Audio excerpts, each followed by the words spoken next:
Speaking of kinks, though, maybe a new Disney production might have some kinks associated with it. What am I talking about, folks? Well, I'm talking about Incredibles 3. This from The Hollywood Reporter. Incredibles 3 finds its director exclusive. Who is it? Why, it's Elemental, with filmmaker Peter Sohn taking the reins from franchise director or creator Brad Bird. This by Beatrice Verhoeven, June 10th, 2025. Pixar is shaking things up for Incredibles 3. Peter Sohn, Elemental the Good Dinosaur, will direct the third installment of the critically and commercially successful animated series. Brad Bird wrote these screenplays for and directed the first two films in the franchise, which have earned a combined $1.8 billion at the box office.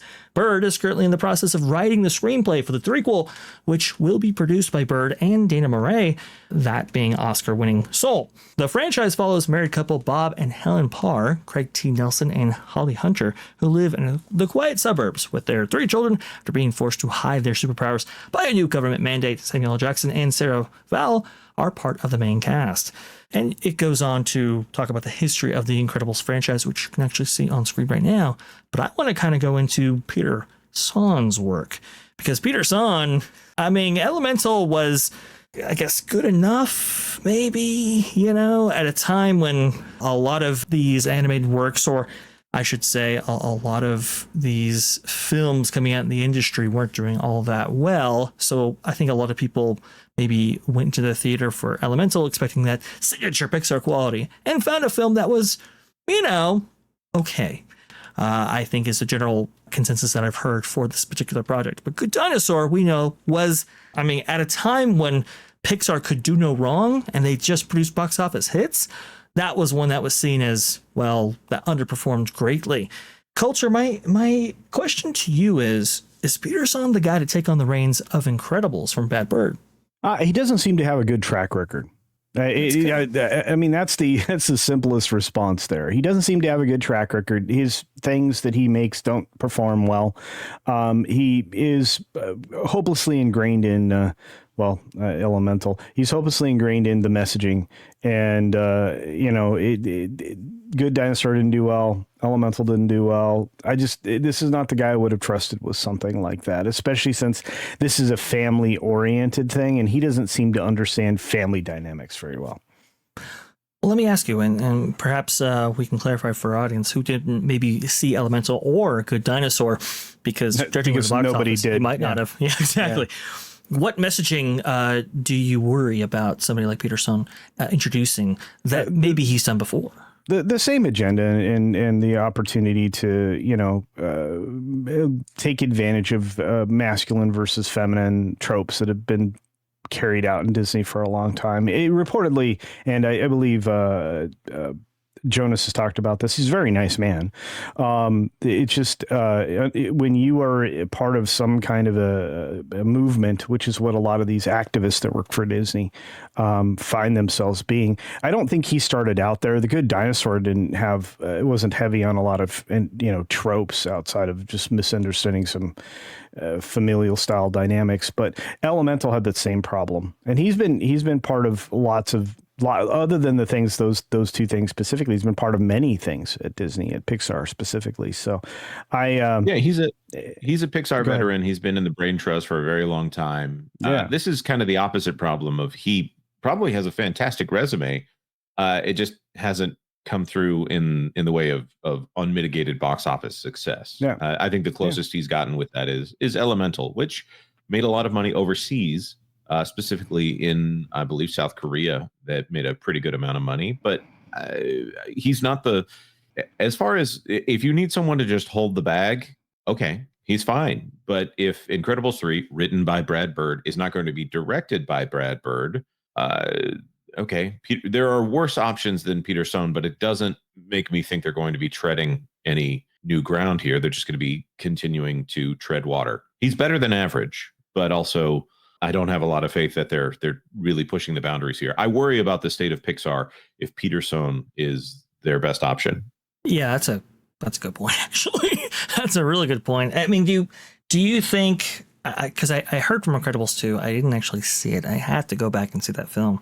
admittedly, but I had heard that they had already kind of pushed the franchise into kind of a girl bossy direction with Mrs. Incredible, specifically right there. Do you think there's going to be a continuation of that, or do you think Pixar maybe has changed? The villain, forgive me for spoilers for Incredibles 2, but the villain of Please. Incredibles 2 is the overshadowed female, obviously female sister.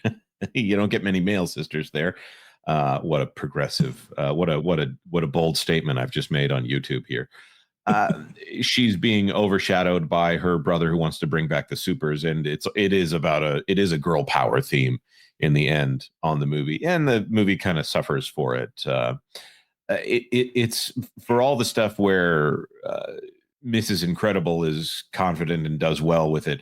There were a lot of emasculating themes for Mr. Incredible that could be played for laughs and done well, but it's kind of when you keep hitting that same note at the same time that someone's saying, see, we're morally obligated to hit that note, then it takes you out of the joke to the point where you're not really joking. You seem like you're making a point. It seems like it's passive aggressive.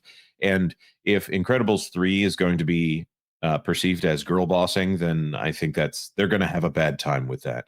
Also, Brad Bird right now is directing Ray Gunn over there at Skydance Animation. I have not heard good things out of that right now, but Brad Bird is a great director. So it'll be interesting to see what comes out of that. Peter Sohn has worked with Brad Bird on almost every project that Brad Bird has worked on, but except for Ray Gunn. So I don't know. I hope that this is not one of those projects that gets overdone and overdone and overdone and ends up being The Good Dinosaur, which was what happened with The Good Dinosaur. It came out the same year as Inside Out and was one of Pixar's first, without apologies, that was a box office flop. Yeah. Yeah, for sure. And it's, it was like the first for Pixar. Go ahead, please. No. You're right. It was the first for Pixar, but I'm going to push back and say there's a reason why he did well in Korea, because they leveraged his heritage. It was a Korean. They did, and it was a Korean story, and I still haven't seen Elemental. I usually with these, I passed on it, and also I know that there's a non-binary character in the film, even if for a brief period of time. So that was a pass for the Campbell family. Yeah, and that's the problem. Is this is this is a true believer of the agenda, and that's never translates well into themes that are going to naturally serve to demean men. I won't be surprised if the male characters get kicked repeatedly in the lower midsection area, because that's a trope that Disney loves to use. So, indeed, and I guess it's funny. Is it though? Well, I want to go ahead and include James all day in this conversation right here, because I think he makes some interesting points with the $5. The Incredibles 3 without Brad Bird. Yeah. Okay. Good luck with that, Disney. Another fail incoming. And with another $5, The Incredibles without Brad Bird is like Pirates of the Caribbean without Johnny Depp. Ooh. Go ahead, Jonas. No, he's absolutely correct. Brad Bird is going to be writing it. That's all I'll say there. But with the Pixar brain trust, I don't know if he's turning in a script and then they take it and run with it. Which means that the brain trust will be able to fiddle with it the entire time, which is not a great idea. Never good. Or if he'll be involved until the end. Whether or not, do you think if Peter Sohn is the guy, he goes, go do the thing I want you to do. Okay, that's great. If Brad Bird ends in a script and goes away, yikes. Do you think that the doctor will be in on this one, Jonas? Absolutely. Yeah. Absolutely.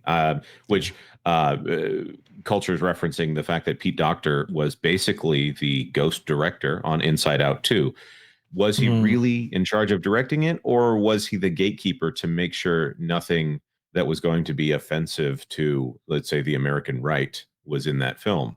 Because that's pretty much the only way, short of having a published memo that says we're not going to include gay themes in the film, having one person be the quote unquote bottleneck, which by the way, was what they kind of fired John Lasseter for. That was on the list of grievances.